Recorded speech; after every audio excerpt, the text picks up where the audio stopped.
Hey everybody, it's the Mad Master here. I'm doing a video today. I've done videos about this before, but I don't care.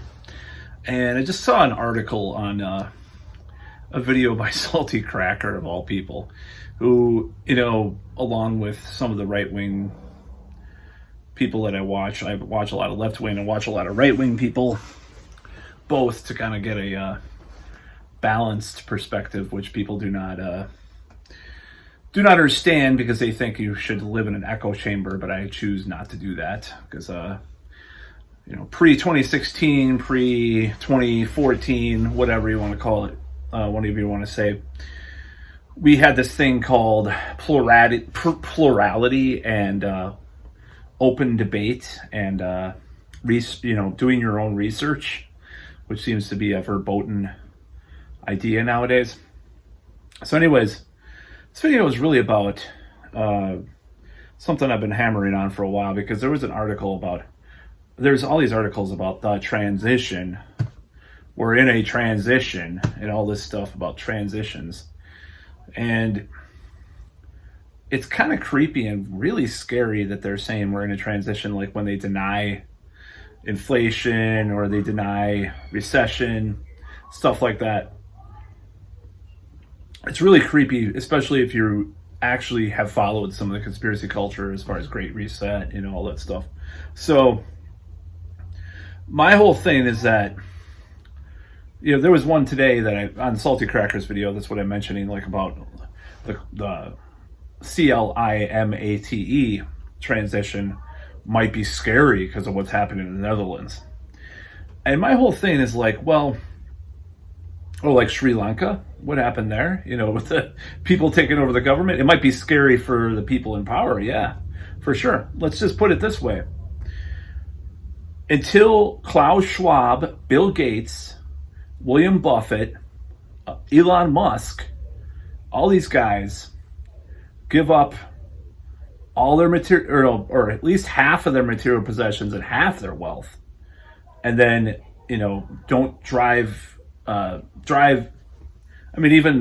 think even Arnold Schwarzenegger at least drives an electric car, as far as I know. I don't know if he has other cars too, but until you put your money where your mouth is as far as your own life, don't tell me that we're in a transition just because you want to grift on the plebs, the masses, that you're going to do. I think that's a lot of what it's about. It turns out to be it's a huge growing industry to go into these ideas that this thing's happening. And it doesn't mean that I don't think it's happening, because on some level I do. But I'm not going to listen to these people say, that we're in a transition. Well, what kind of transition is that? Where you lose your power? Where the elites are actually called in question and account? Like they have been the last several years. Even, dare I say, the election of Trump, even though he is an elite and he is a hypocrite and part of the problem, even that was a stance. I mean, to some extent, he was against the norm, a lot of the establishment, or the normal establishment, even though he wants to be part of the elite. I should preface it by saying that. So people are calling things into account and questioning the narratives that are there. That's what's happening. So you can tell me that I have to do all this stuff and I have to eat the bugs and live in the fucking pod, but I'm not. People aren't going to. I don't think people are going to go for that. I think we are in a state of transition, and it's a state of transition where actual, the plebs, your dirty, unwashed masses actually gain some power over their lives.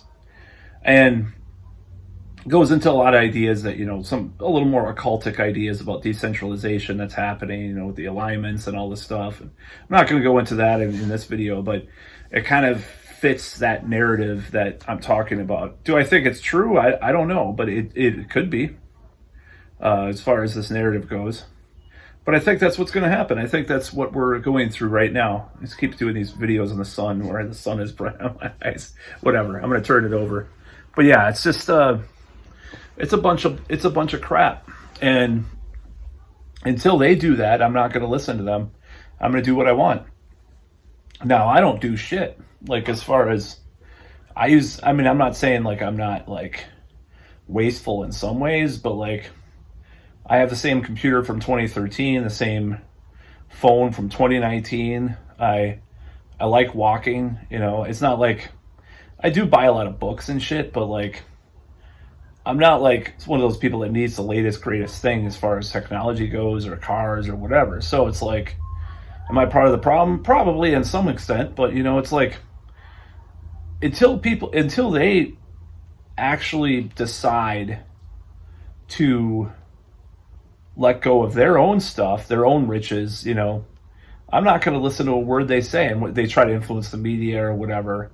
You know, like Bill Gates owns, you know, some, or he gives money to some. The Gates Foundation gives money to some media outlets, and it creates this endless circle of one washing the hand of, you know, whatever and all that shit, you know. So yeah, I'm not going to listen to that stuff, and I don't think I don't see that. The future is going to be pretty dark in a lot of ways. I think there's going to be a lot of conflict coming up pretty soon. Do I think on a worldwide level? Maybe not, but it's bound to happen. You know, we've come to this threshold of in our society, in our civilization, that things are going this way. And I think these people that there's people that can gain, that are trying to gain from this. If you just think about this, so a person is a billionaire. Aren't they going to want to a billionaire is a completely different level than millionaire. I mean, you know, a billionaire is almost like this unreal kind of thing. And you think about it, it's almost a different species in a certain way. Like, you can almost say, like, you know, you could say million. Oh yeah, he's a millionaire. He pulled himself by his bootstraps. He did have a little help in the beginning, or him or her or whatever, or Z or Zer. You know, you could say that, but like a billionaire is just on this unreal level that people, even people that defend capitalism. I mean, I don't know how you can defend like a person with that much power. It's not even the money, it's the power that you have over things, that you have to influence. Like, it's unreal. It's like omnipotent, you know, it's kind of thing.